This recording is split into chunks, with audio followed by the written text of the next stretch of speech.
when you're running, your ground contacts can be under 0.2 of a second.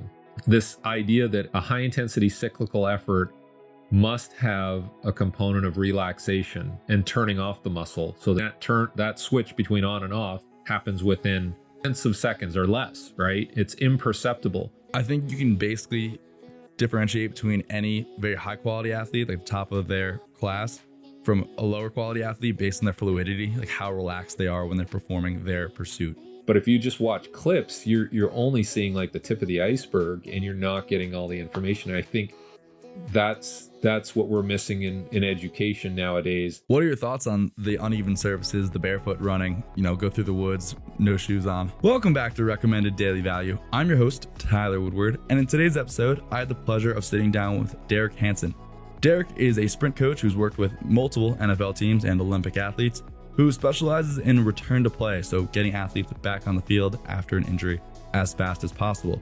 So we talk a little bit about getting injured in terms of running and how to avoid injury, the importance of movement variability, and also what you can do to start running again and the importance of doing that for your long-term health and longevity.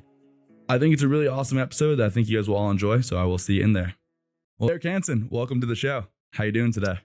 Oh, good. Thanks for having me on, Tyler. Appreciate it. Thank you for coming on. I really appreciate it.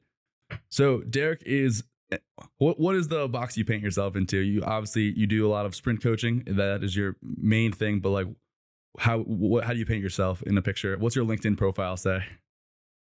Oh, geez. I think it just says sprint coach. I think I do like return to play rehab specialist and educator or something like that. So it's all over the map, but it is kind of spawned off of the whole idea that I'd coached track and worked on speed and specialized in it for a long time. And so, but I'm getting into other areas now and just trying to diversify what I offer. Mm-hmm. I saw you post something about stim recently and using, I guess, electronic stimulation in order to enhance rehab. I thought that was an interesting thing. It's a really interesting subject over there. Yeah, and I was talking to a friend who's a physical therapist, and he admitted that they didn't really get a lot of education in that, and so it's very peripheral. So I've been using it for 25 plus years, and mostly I would say initially just in a performance enhancement, right? Like just to help with strength and all that. And then over the years, I've found that it can be very helpful in rehabilitation and recovery, general fitness and health. And the research really supports it. Like I'm going through about 300 plus papers, and the research is pretty supportive. And so I'm still wondering, like, okay, how come there's not more buy-in? And I'm not sure. Maybe it is an education gap. So that's what I'm working on. I'm working on some courses to really kind of make it, very practical for people to use. And I think one of the hurdles is I think some people are just afraid of electricity, right? Because I had some renovations done, and the guy who's the electrician, I was talking to him about it, and he's like, "Yeah, I would never put electricity into my body, right?" Like, because he has a healthy fear of electricity. So I think there are some obstacles that maybe the education can overcome. Yeah, we had Dan Dixon on a couple of weeks ago, and he's the founder of NewX Technologies, and they're in that field. They produce some of those electronic stimulatory devices, and he was saying it's kind of tough because in the rehab field, you can spend 5 minutes as a physical therapist and inject a cortisone shot, and you make a lot of money there, or you can spend 30 minutes sitting with someone and doing stim. So the cost benefit for them isn't always there, which is an interesting point as well. Yeah, it's very complicated, right? So with the therapy group that I'd worked with, we ended up basically getting them to buy a very inexpensive unit. And so whatever the treatment was in the clinic was, very specific. And then we would send them home to do essentially homework with the stim unit, right? And with some very, very basic protocols. And it worked really well. So I think you really have to look at a business model around it to make it work from a medical point of view. I talked to Dan before actually too, and we talked a bit about it. But yeah, it's I think if you can promote it the right way and provide the right education for people, I think it can be a very credible solution. Yeah. So how did you get into the sprint world and get to where you are now?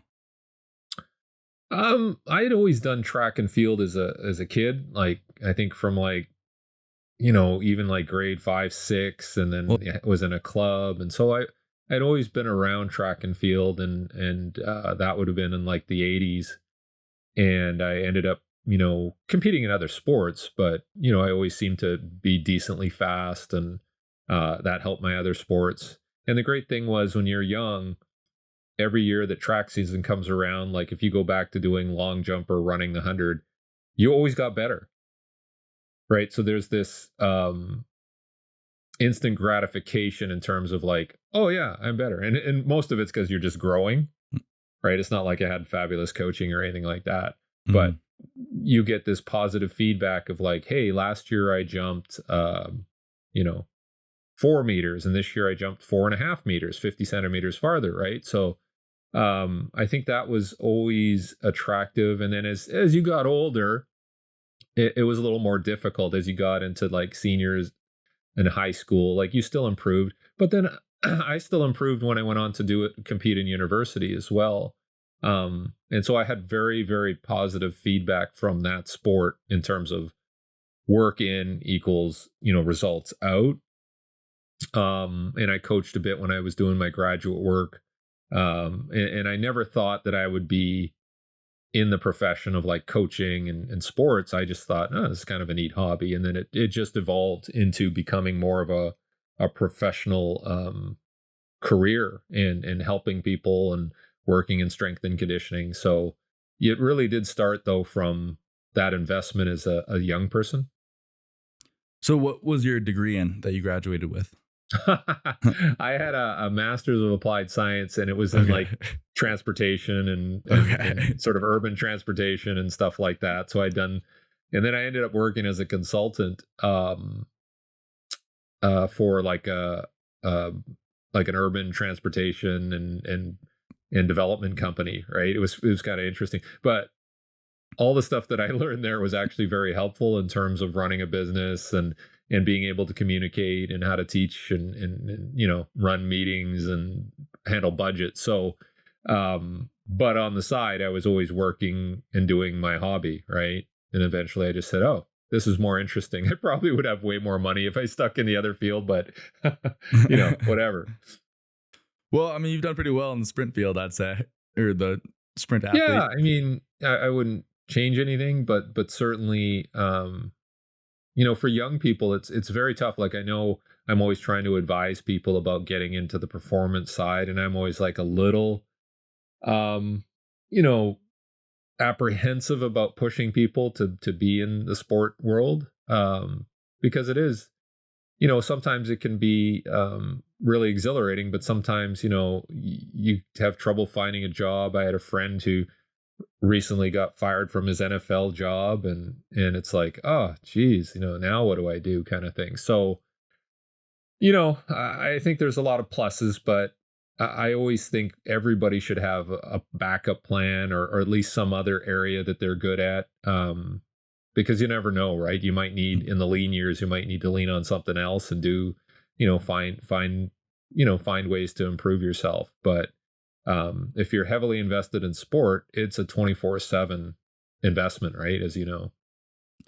I'd also imagine it's pretty tough working with professional athletes because they have a whole team of people that you have to work with instead of just, if you're working with a track athlete, you're their coach. You are the be all end all versus you have, a whole rehab person, you have their head coach that's actually controlling the team. Like you're just trying to get them faster, or at least get them to not be injured throughout the season.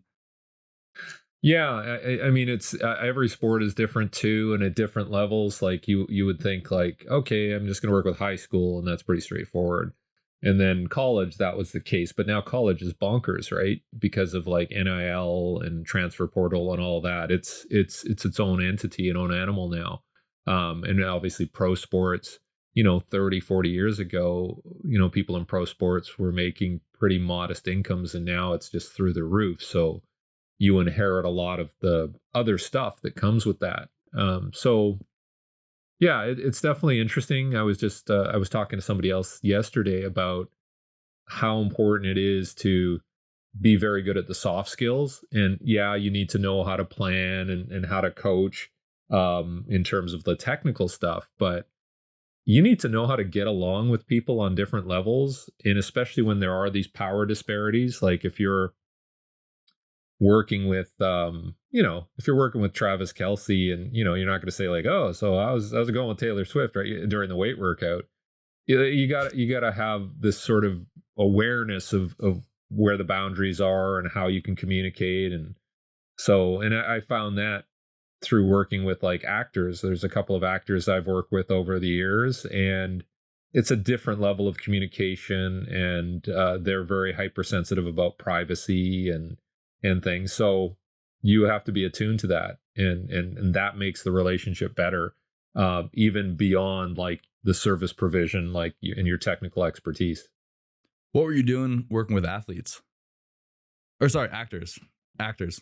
I just a couple of them were rehab gigs initially, and then they're like, oh, you should, I'll give your name to somebody else, and then it was like personal training, very mundane stuff. Like they would hire you because they know that you've worked at a high level, but they just wanted a very simple thing like, hey, I just want to lose a few pounds, or I want to learn how to run for this movie that I might be running away from somebody or something. So, I mean, it is different. You have to like kind of recalibrate your approach, but certainly it's different and it's interesting, and it can be really boring. Like I've been on a lot of movie sets, and they're like, yeah, you want to come to the set? And you're like, first couple of times you're like, oh yeah, this will be really exciting. And then you just sit there in a trailer and just watch grass grow, right? Like it's really uninspiring, right? So, but it's nice to kind of be in that world and kind of see what's going on. And it's not too different from, pro sports, because, it's the same thing in terms of all the money involved and all the different people pulling that person in different directions, like you said. Yeah. They're just pro actors instead of pro athletes. Yeah. And they all have, they all should have some degree of confidence and ego, because that's what got them to where they are. So there's a reason why they're set up that way and why they're successful, right? So you just acknowledge that, and I don't judge anybody. I'm just like, okay, yeah. Well, whatever. So I heard your real specialty is in the Baywatch run. Yeah, running in the water, and trying to fix Steven Seagal. Yeah, no, those types of things, right? But yeah, I mean, the funny thing is I've had to teach people how to run improperly more than how to run well, because in the movie business, like nobody runs well. Like nobody's like, maybe Tom Cruise, right? But this one case was like, oh, I've got to show a guy who's a recovering drug addict and he wants to use running as a way to get back into health and all that. So we had to do like, okay, let's do the drug walk or the jog or whatever. How's that going to look? So it can be very interesting. That is crazy. So how important do you think it is for the average person to at least have some volume of running in their life? Maybe not even on a day-to-day basis, but like do some sort of running on a monthly basis, yearly basis. I'm different, because that's how I was brought up, and that's part of even my lifestyle and my exercise choice. And we got a dog recently, and it's a really active dog that runs really fast, right? It's like a hunting dog. And we're like, well, that's the dog we want, because we like to go for runs and do stuff. So I think there is a lifestyle component of like, this is what I want to do. And then the other thing I saw when I was working in physical therapy was that you'd have patients come in and they say, I tore my patellar tendon, or I tore my Achilles, and or whatever, wrecked my knee. And you're like, okay, well, how did that happen? I was chasing after my kids. I was running after my kids. I was running for the bus, right? Or trying to, get somewhere quickly. And so just day-to-day activities, these people are having catastrophic injuries. And so then I'm like, well, if they're not exposed to those stresses as part of a regular routine, they're going to be susceptible to getting hurt. And I think we take that for granted, right? Lack of activity is going to set somebody up as badly for injury as somebody doing too much. So as part of rehab, I was having people do marching, skipping, and running A's and those types of drills because it introduced a component of running, an aspect of running that at least would prepare them and strengthen them. So, did I actually have them do all out sprints? Not necessarily, but at least they had some exposure to the demands. And so, if I were, coming up with a program for somebody and wanted to make sure they were resilient to life, there would be some of those drills and maybe some degree of running or intervals or something like that. It's a great way to burn calories and it's a skill. There's a bit of a skill component to it.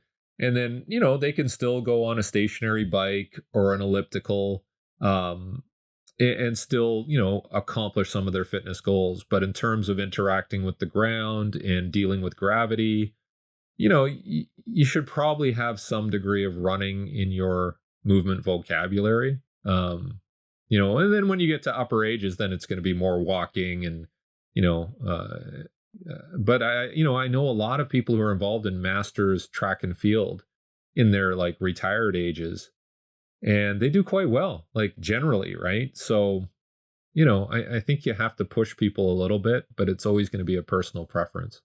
Yeah. I think you definitely need to do something to maintain your bone density. If you don't lose it, you're going to lose it. It doesn't Yeah. have to be in the weight room. It can be just running downhill, especially. Yeah, I was discussing that with a friend and we, when you go up into the International Space Station, one of the biggest indicators of bone loss is like pelvic bone density Oh, because everything passes through that area, right? So if you're running and doing a lot of stuff upright, you're going to get more stress through that area and you'll get the maintenance of bone density. So yeah, I don't necessarily push people to like who aren't runners to run, but giving them some elements of it, I think in their regular exercise routine is useful. do you see any difference between short-term sprints and more long-distance jogging or high-paced running? Um, I tend to lean towards the shorter stuff, like and my wife was a distance runner, so she likes doing the longer stuff. So I think there's going to be preferences based on maybe something as simple as muscle fiber type predominance, right? So if I was a sprinter and long jumper, um, I'll probably be more fast twitch, right? So I'll probably fatigue a lot easier doing the longer stuff, and it just feels uncomfortable. If I go for a long run, like I still do it, but I just hate it. Like it's not like enjoyable. It's kind of like, let's get this over with.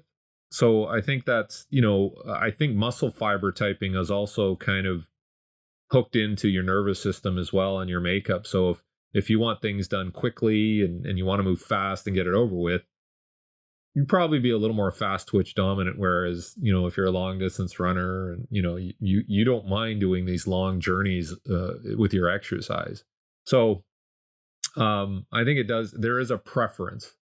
I think both groups should do a little bit of both of those activities, right? And mix it in. And because I deal with, a significant amount of long distance runners, and a lot of the time their injuries are going to be because they're doing the same thing all the time, like long distance running. And then if they have a misstep or they have to do a quick sprint or something, they can get hurt because they haven't been exposed to that level of contraction or whatever it might be, the mechanics involved in that. So inevitably, even for those long distance runners, we have them doing shorter accelerations and getting used to those types of activities to balance out their training. And on the other side, you'll see some people who say like, all I do is just sprint all the time. It's either fast or I don't do it. I've seen a lot more problems with soft tissue injury because they aren't doing the recovery type stuff, the lower intensity stuff, which improves circulation, which helps you regenerate and just kind of settles things down for recovery. So again, you have to have a bit of a balanced approach, depending on what your specific event or sport is. When you say soft tissue, you mean muscular, right?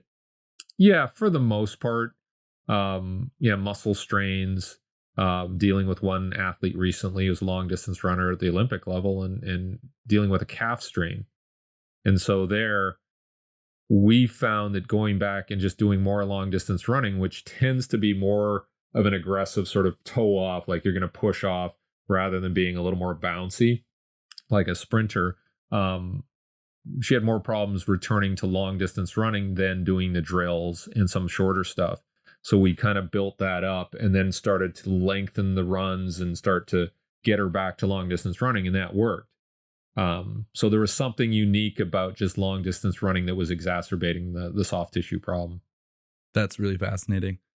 So you take me, let's say I hate running. I was an old cross country runner. Now I pretty much just do sprints. But what do you think is like You used to be a cross country person. Yeah, I was back in the day, about Cool. 60 pounds ago.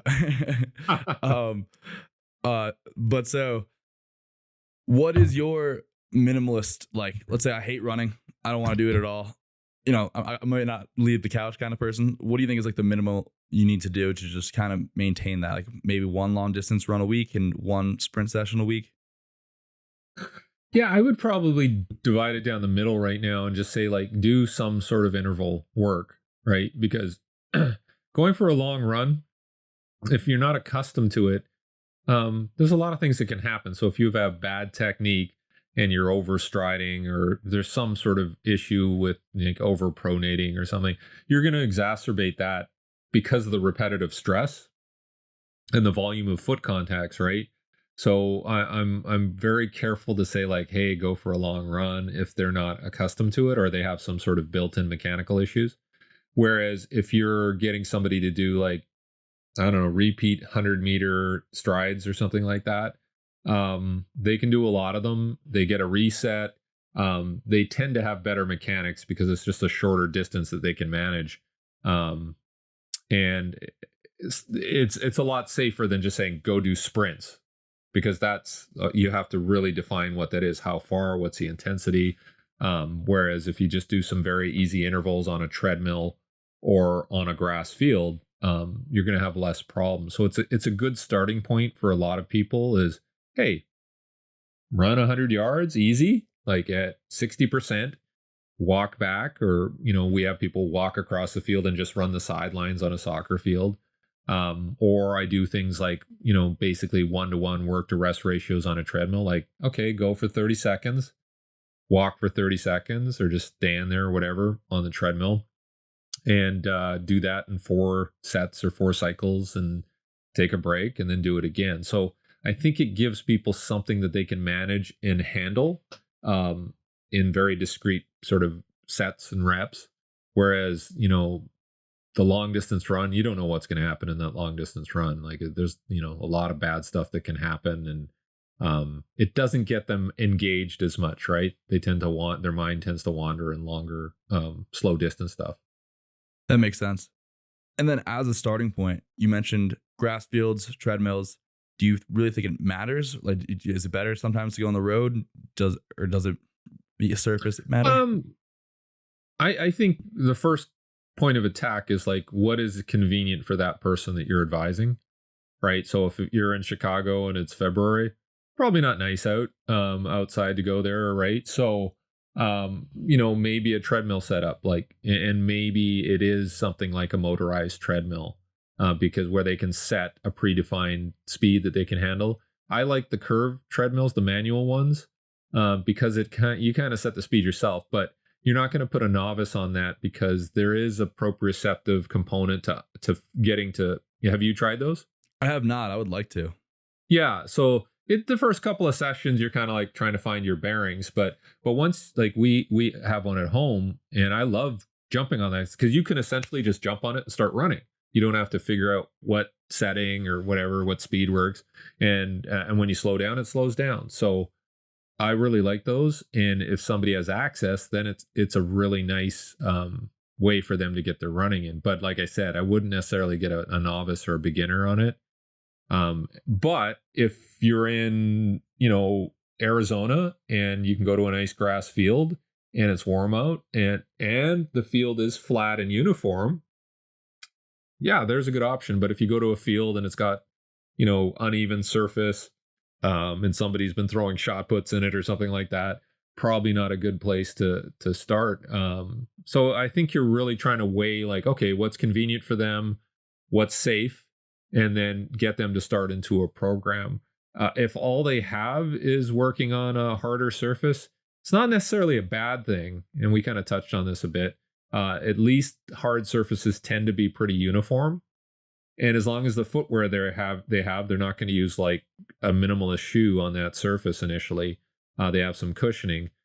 Then it's not a bad idea. And I usually get people to find a slight uphill when they're doing intervals because it does kind of limit the amount of impact force. Like if you're flat, you're going to have more of a sort of a impact force. Whereas if you're going up, you're kind of stepping up every time and using that. And sometimes we even get people to do like stair runs or stadium runs up this because it is a little easier on you. It's more concentric.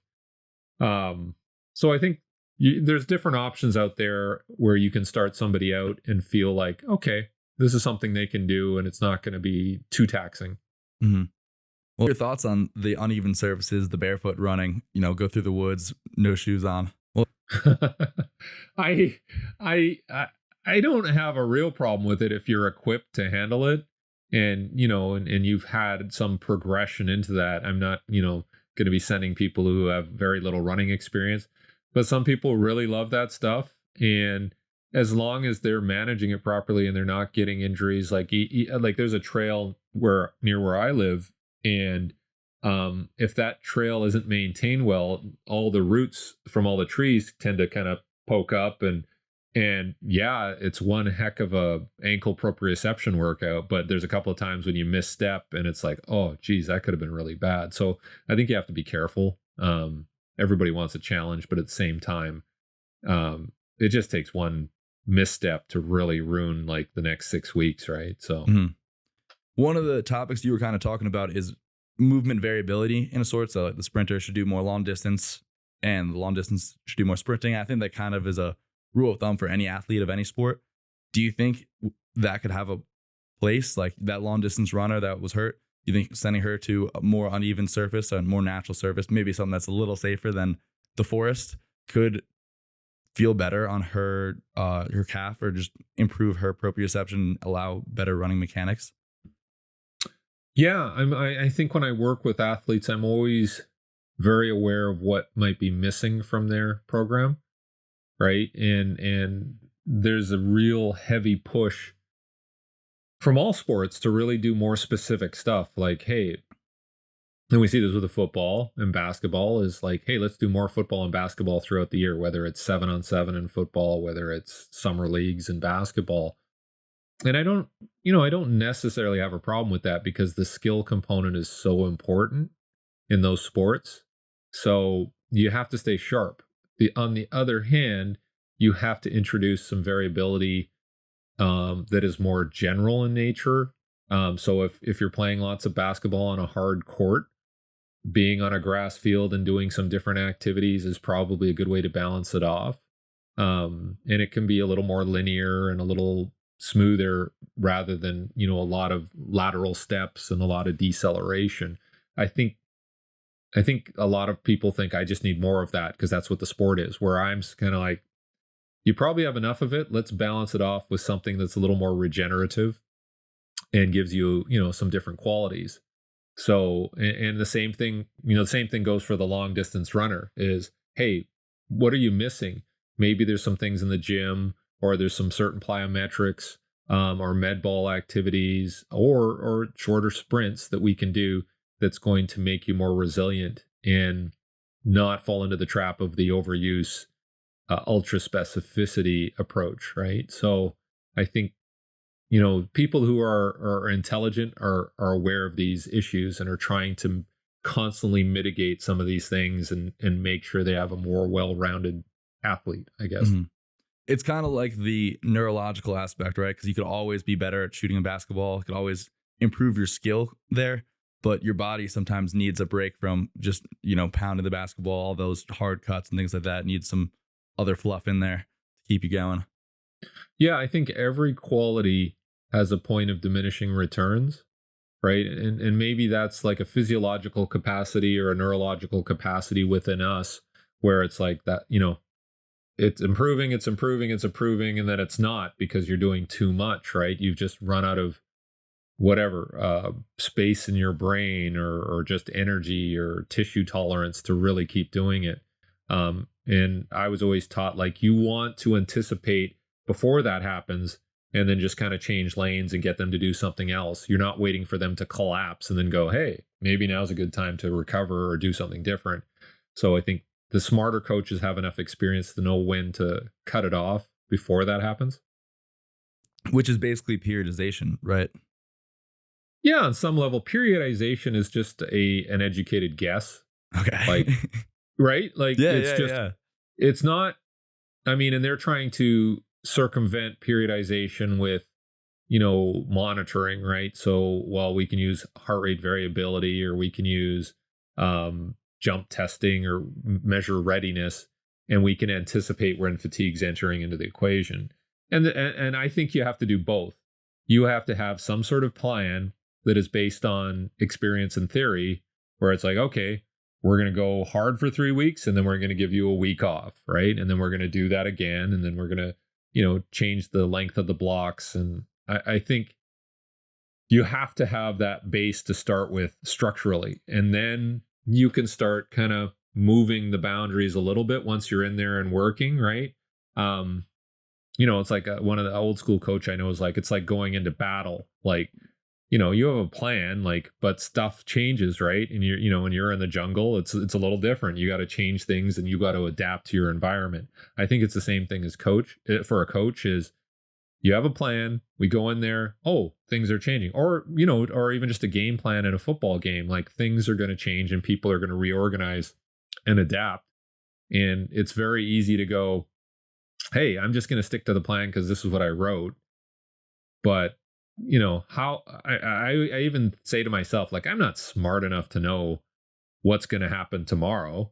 I just gonna have to deal with it when it happens tomorrow. I can prepare and I can have contingency plans. But once I get to tomorrow, as well as I do, shit happens, right? Like, and you got to deal with it. So I think you have to stay as adaptive as possible, while having a plan. Yeah. Do you know who Alex Hormozy is? He's like a business guru that's blowing up right now. No. He has an interesting quote, or Chris Williamson is another podcaster, asked him, how do you know when to quit? And then I asked my dad basically the same question. He gave the same answer. So I was like, this has to be a good answer. Good dad advice. Well, it was like they didn't know each other. They've never heard it. And like they gave the almost verbatim the same answer. I was like, how did you do that? But basically what he said is if I go into, you make a plan and that plan is contingent on certain assumptions, as long as those assumptions haven't changed, you stick to that plan. And that, like, so you don't quit. And I think that's kind of what periodization is. Like you're looking for certain things. And then when those start to break down, that's when you go off of the plan and then you break the plan. But as long as, if your goal is to hit a 405 squat and everything is going to the plan, there's no reason to change, right? Yeah. I mean, where it gets really interesting is where you've made an assumption that athlete A can only do this many reps, and then it's, and then that's it. And then they confound you and you find out that they can keep doing it or keep getting better with more work, right? And so what do? Do you abandon the plan and just say, no, we're cutting you off just to be safe? Or do you run with it? And I have friends who will say different things. And some people say like, no, if somebody's doing really well, we just keep going with it. Mm-hmm. Because I know that, they're in that space and they're productive and they're just firing on all cylinders. And I want to take advantage of that.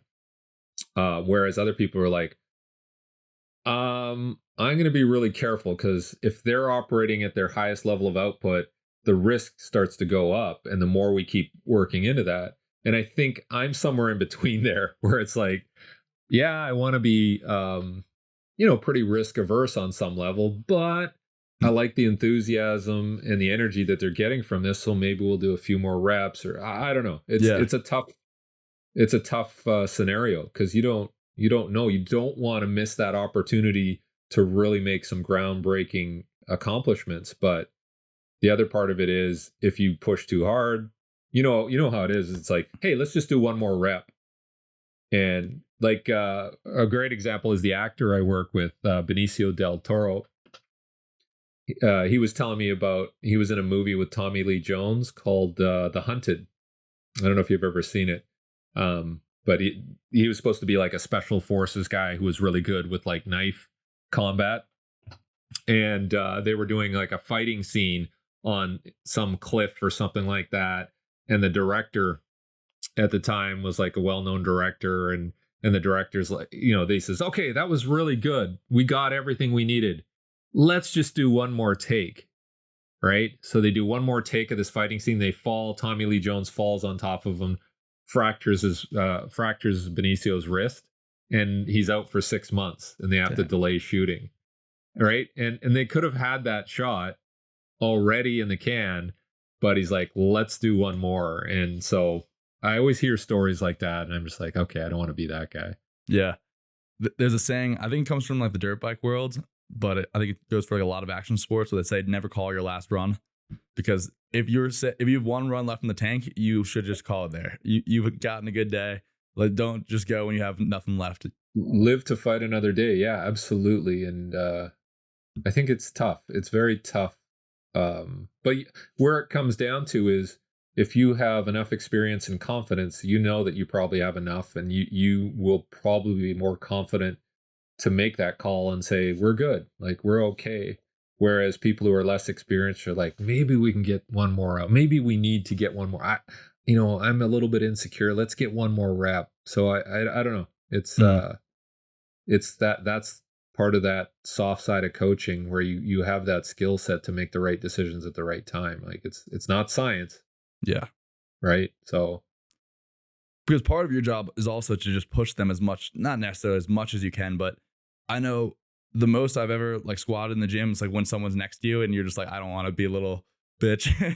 it's like, I'm going to do an extra rep here. And then you're like, all right, you got one more, versus, it's much easier to push yourself when someone's pushing you. Yeah.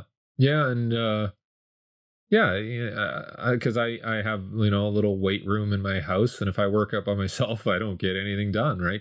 But if somebody's working out with me, or I'm working out around other people, like you will push yourself more if you have that peer pressure. So, and then I remember I was talking to somebody who worked with I think it's Jim Harbaugh, who was at Michigan. Yeah. And he was around the group there, and he said he found that Harbaugh had a really good ability to make people go beyond what they thought they could do, right? This sort of motivation and just pushing them. So there's something to that, right? There's something to getting the most out of somebody and pushing them, and hopefully they know when to say, okay, that's enough, right? They intuitively know, so that you don't push people into, injury or any other problems like that, or mental health issues. But I think that's a bit of a gift that people have, is knowing how much to push and then when to say, okay, that's good. We don't need to go for it on fourth down. Right. So, I mean, that's the big criticism for the Detroit Lions, is the coach kept pushing into fourth downs. And I don't know, if it worked out, everybody'd say he was a genius. Yeah. That is the double-edged sword. So we're going to talk about a little bit the building of the greatest athlete of all time and what you would do to, make sure that they sprint as much as possible, or sprint as fast as possible. But first, what wouldn't you do? So how much are you going to have them specialize, and how much of a role in the increase in injuries? The increase in injuries do you see from this youth specialization where they're only doing one sport, do you think? Yeah, I mean, it's going to go back to this whole idea of, if I onboard somebody as an athlete, I'm always trying to figure out, okay, well, what are you doing now? Right. And then you kind of take all that information in, you see what every day looks like, you see where they've come from, you look at injury history, and you do a real audit on what's going on currently in an inventory to figure out, okay, is every bucket full? And then you're going to find out that maybe some buckets are overfull or overflowing, and then you need to redistribute that water into other containers. So I think that's the first thing you have to do, is you're not coming in with any assumptions and assuming that everything's great or that everything's bad. And you have to do that analysis and be patient with it. And once you figure that out and you go like, okay, this, like an example would be I'm working with a young quarterback who had an elbow injury, and I think it was a fracture. And it tended to be that his workload on the throwing side was excessive and there was no recovery, right? And so it's like, okay, well, what is that number? What is that pitch count or that throw count that we have to be very careful of? And then what other things are we doing to shore up, his strength and his resiliency, and what is going on in the weight room? And then, obviously figure out, is he getting enough speed work in? And for any throwing athlete, I tend to always kind of shift them towards more high intensity lower body activities because they're already getting a lot of throwing in and high velocity throwing.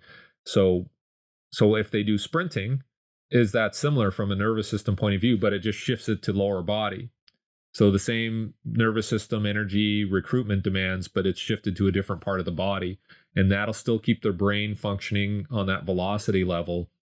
But it takes away the stress, the peripheral stress in the elbow and the shoulder and all that.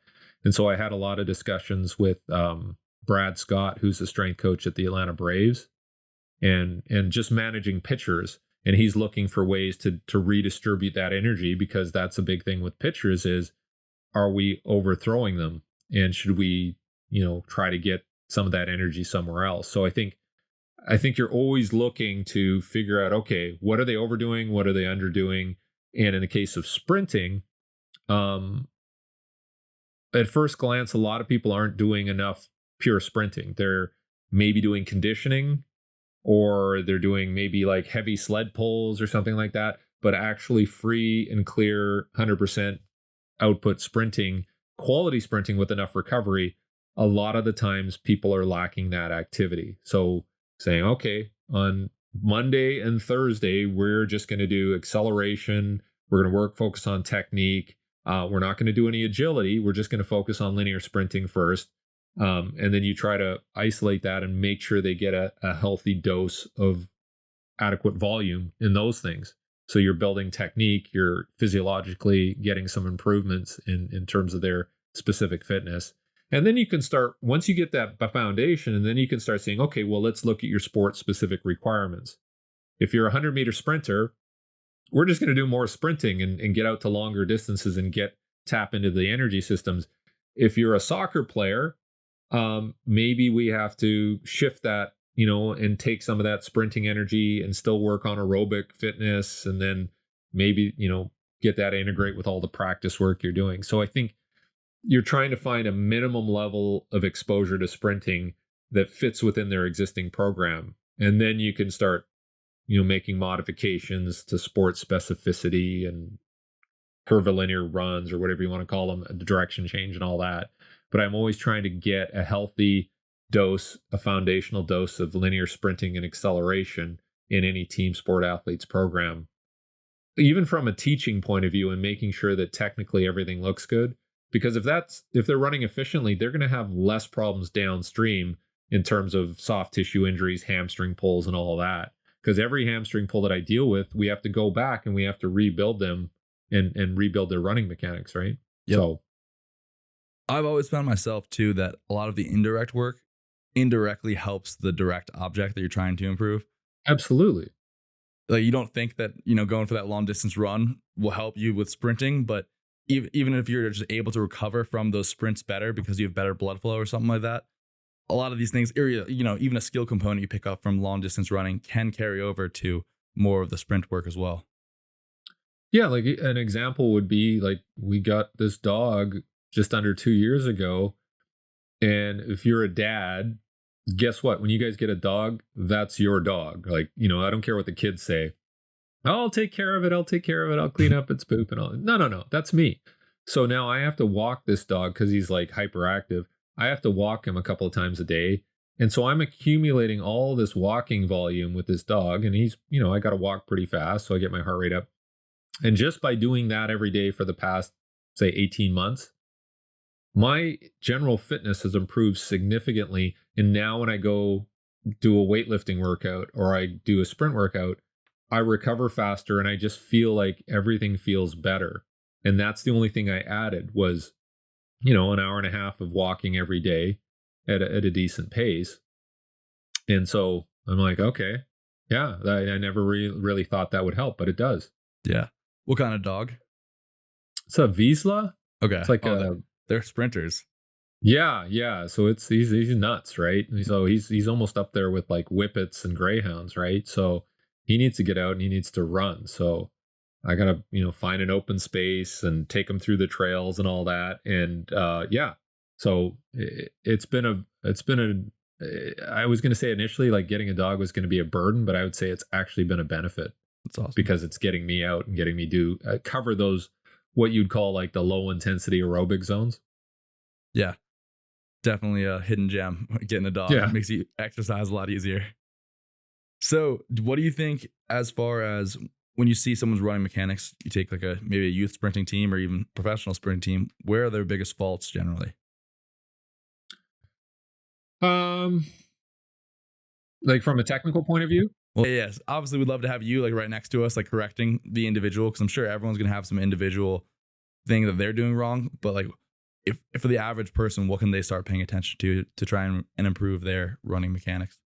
I think it's just relaxation of execution, right? Like making sure like people aren't turning a sprint into like a weightlifting effort, right? Like it's not the same thing in terms of muscle tension and coordination. Like when you deadlift or squat or press something, like, it takes it could take a second, 2 seconds to complete that single rep sometimes, right? And there's a lot of tension.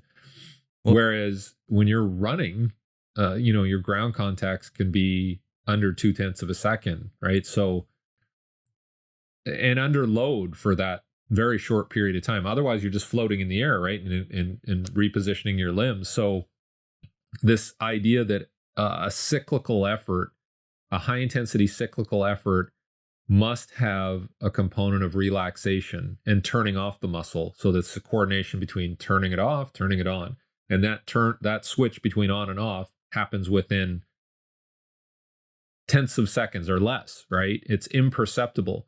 So you have to train somebody to be able to just kind of let their brains go and make it a very reflexive activity, well, which is tough sometimes because if athletes are coming from a weightlifting background or they're used to wrestling people or something like that, having these minute pauses where they relax and re-engage is very difficult. So you have to kind of build that in. And I guess that's where things like using drills to build that cyclical activity and relaxation in there is very important. So I think I'm trying to make sure people aren't pushing too long on the ground, and getting really tight in the shoulders and fighting themselves.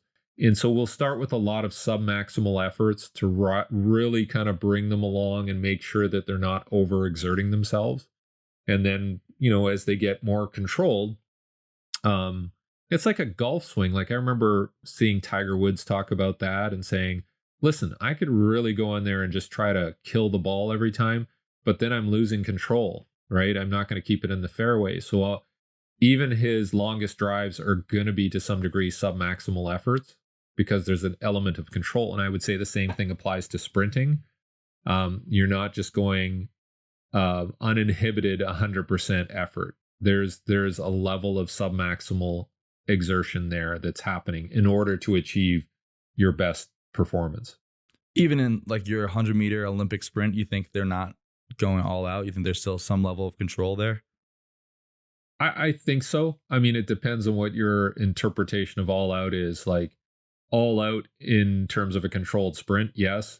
All out in terms of like firing everything in your body and no. I think there's a level of control and just energy management within that 100-meter effort, right? Mm. And you'll see that sometimes because some people will get out of the blocks really well and they'll look good to like 40 meters, 50 meters. And then you can almost see like they haven't managed the energy well or their exertion well, and they'll just tighten up. And then you'll see other people move away from them. And usually those people look like they're much more relaxed and measured in their effort. So, Well, I think you can basically differentiate between any very high quality athlete, like the top of their class, from a lower quality athlete based on their fluidity, like how relaxed they are when they're performing their pursuit? Yeah, like the whole flow state mentality and Well, you know, producing in the moment is there is a level of control. And like, well, even if you watch somebody like a Patrick Mahomes, he always looks like he's in control, right? And he knows when to make that run or when to dump it off. And I don't know if you can teach that. well, I think sometimes that's an inherent quality where he just doesn't allow other things to bother him and distract him. And you'll see that in tennis, basketball. There's no anxiety there. mhm. So maybe that's the same in sprinting and to some degree, even like Olympic weightlifting. Like the best people make it look pretty easy, even though it's like an amazing, load or speed that they're running. Speaking of lifting, when do you think the gym translates to being able to run faster? Like, I know you have done some Olympic training for certain athletes. Do you think there's a place for that? Olympic weightlifting? Yeah.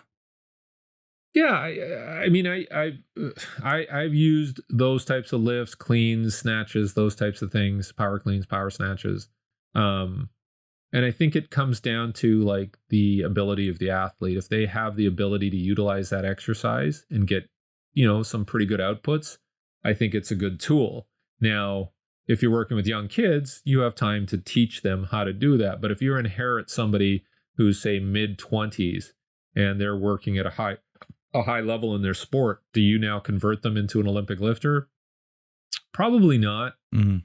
Probably not the best thing. So you might find something else that they can do to replicate that output. Maybe it's like a medicine ball throw. Maybe it's a jump or something like that. So I think you're always making these decisions based on the history of the athlete, their abilities, how much runway they have ahead of them, right? So, but I still think it's not a bad choice in certain situations to use those activities, but they have to have a certain level of competence before it's effective and safe. Mhm.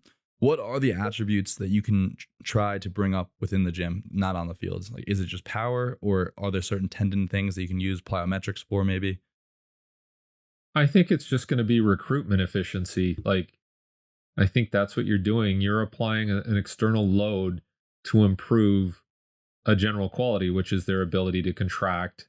Um, Now, we could argue about things like rate of force development and is a velocity based approach useful.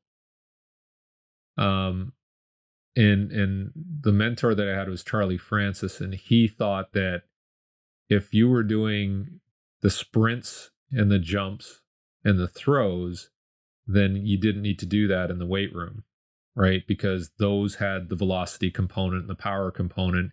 And then you were just working on recruitment efficiency and central nervous system strength in the weight room. And those would be converted when you did these other activities.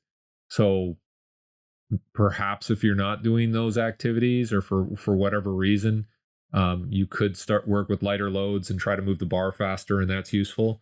But that just hasn't been my approach.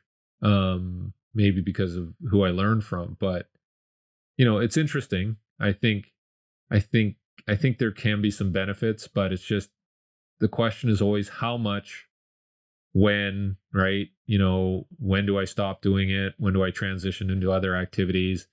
And there's probably some smarter people out there who know that better than me, but I just don't feel comfortable using that approach because I've used other methods that I found have been just as effective, right? And so the two ends of that spectrum are: should I do speed work in the weight room, and should I do resistance work on the track? So should I do more heavy sled pulls and all that? And I'm a little more traditional. I would probably, if it's in the weight room, we're doing strength work, maybe some power work, right?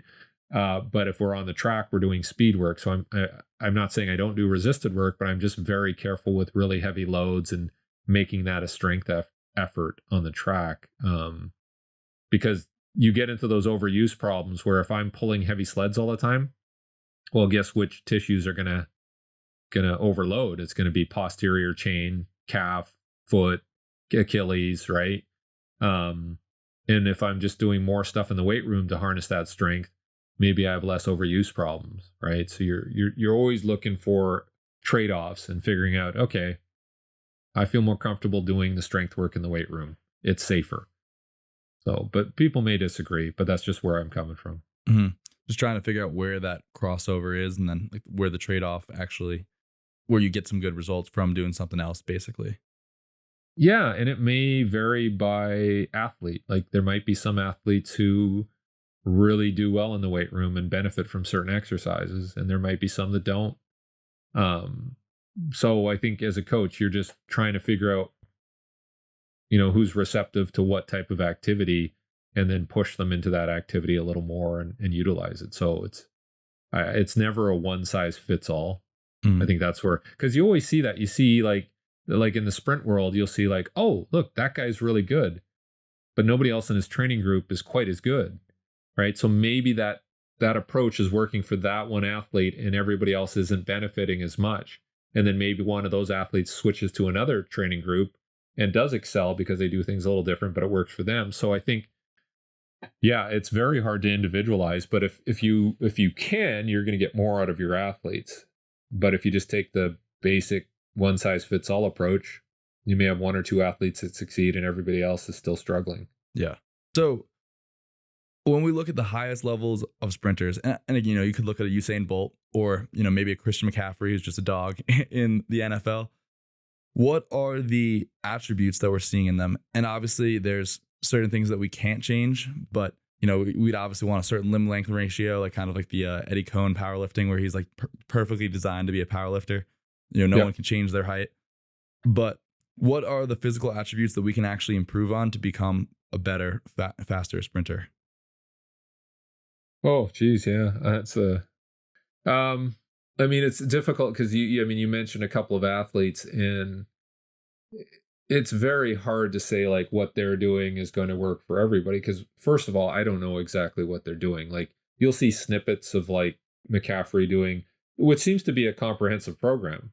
Like at least what they're representing in the video clips that I've seen. He's doing sprint based work, almost like track and field type stuff, and jumps and lifts and all that. So it looks balanced. So that's positive. Usain Bolt, I haven't seen as much stuff from at least like his actual training environment and the stuff he does. Obviously, he's doing sprinting and he's starting blocks and all that. I think they did some resisted work, sled work, but probably not too much for such a tall athlete. So, and then you'll see like snippets of him doing like power cleans and they look horrible. So obviously that's not the answer for him. Like the LeBron James and Dwayne, who was it? Dwayne, I can't think of the name. The old Heat player doing benching, and they just look like horrendous. Yeah, and so you're just like, well, so that's not the answer, right? So maybe there's some individual stuff there that works for them, but I don't know if that we don't have enough information to know exactly what all these people are doing. You can only make assumptions, and so I would say if you want to have a balanced program, I think that's the most important thing. Like you don't want to do too much of. Obviously, if you want to get faster, you have to have a minimum level of sprint work, right? You can't not do that. You can't say, I've never heard, you'll hear people make claims like, oh, I just do push-ups and sit-ups and that's why I'm a great athlete. It's like, well, no, you're not telling us the whole story here. So unless you have that, background information on exactly what people are doing, it's so difficult to really make an assessment. And you'll see that like on social media, people will say like, oh, so-and-so tore his Achilles, like then he should be doing more of this, or he should be doing my training program. And it's like, well, I don't have enough information there to really make that call.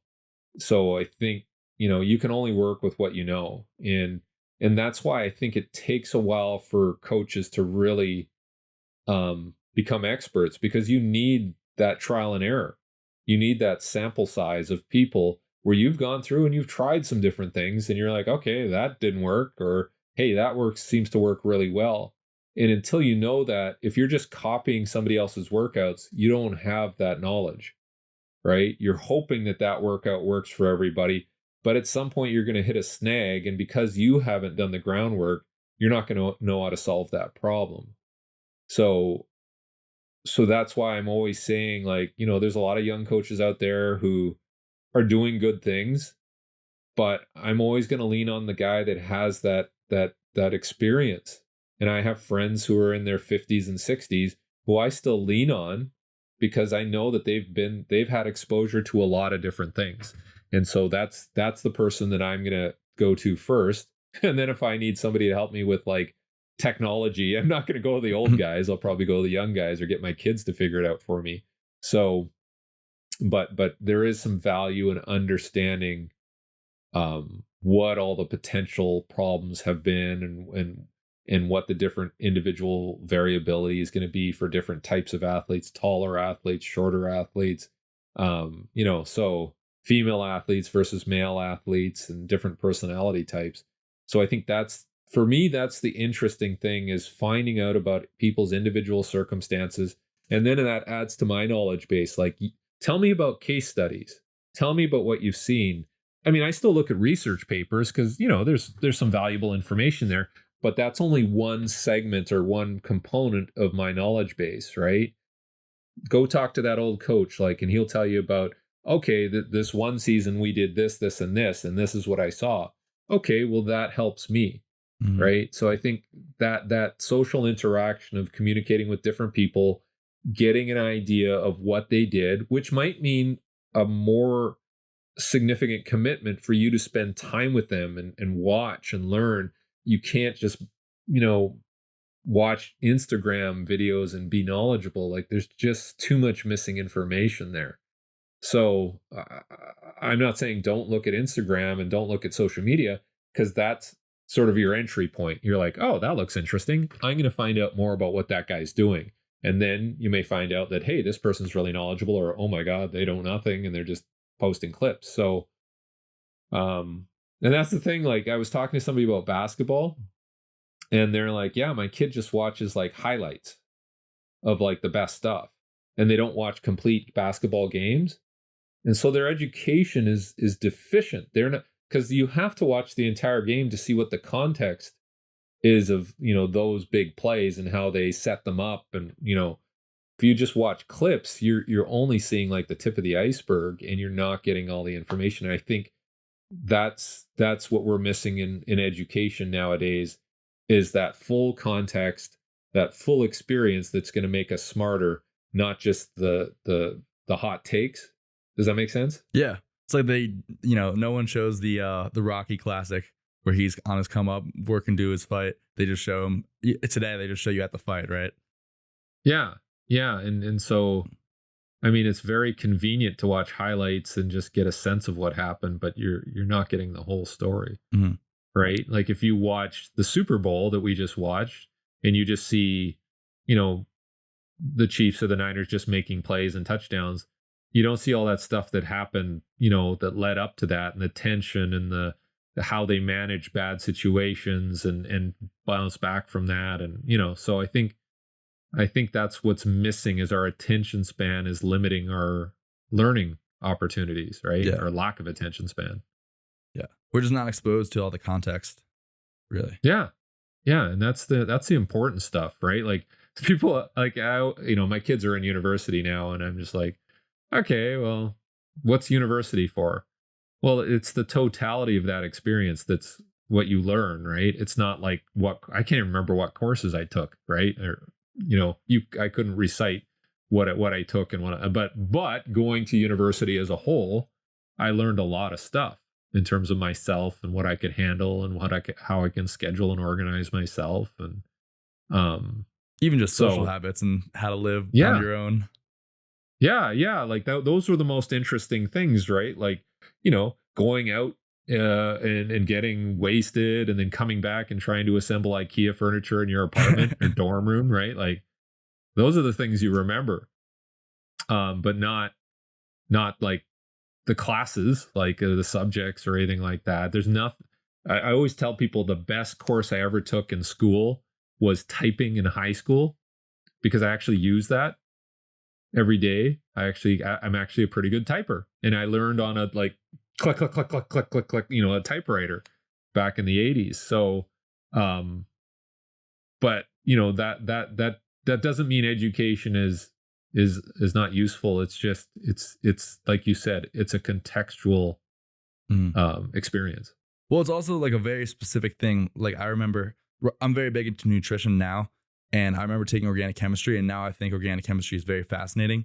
But they took it in the context of, let's make you graduate medical school, not in the context of like how these fats interact with certain things in your day-to-day life. Like I had no idea how these things applied to the greater world. Now I think organic chemistry is fascinating.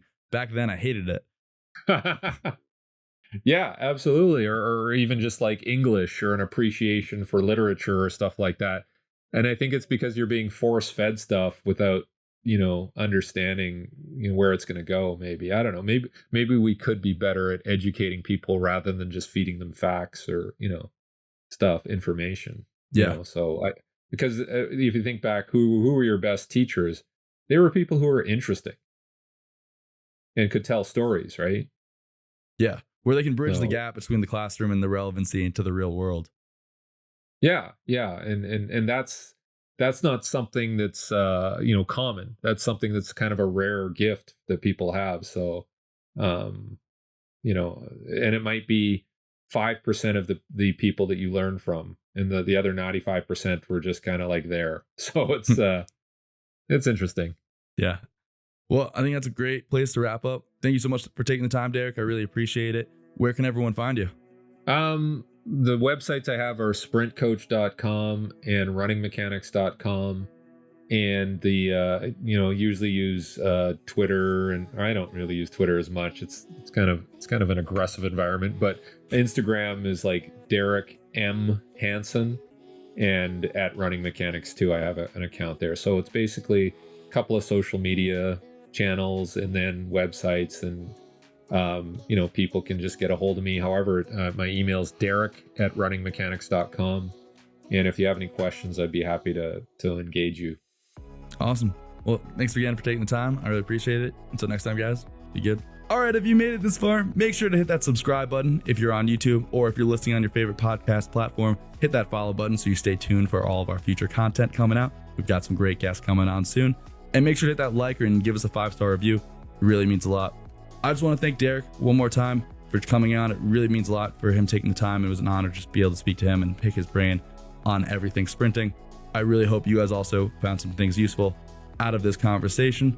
You guys can find Derek at runningmechanics.com or sprintcoach.com, and on Instagram at Derek M Hansen or Running Mechanics, all of which I will link in the description. But I hope you guys learned something from this one. Till next time, guys, be good.